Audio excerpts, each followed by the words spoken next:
What could be better than a brain in a jar? Welcome to the Time Treadmill. I'm Ron, and these are my sweaty thoughts about Doctor Who.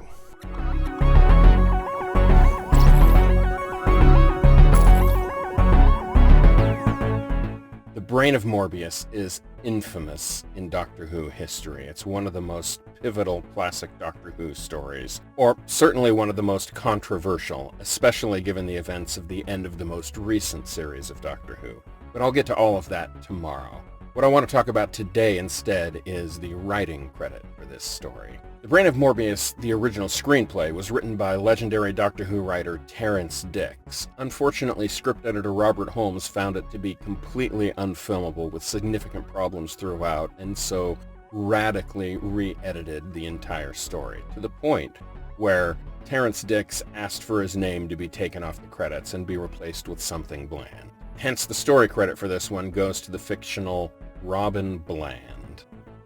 Terrance Dicks later conceded that the changes were necessary, but still, he was very unhappy at the time. And this is a great story. It is, in many ways, a Frankenstein pastiche, although it doesn't lean too heavily into that, aside from the framework of having a mad scientist rebuilding a living creature and having an Igor-type lab assistant.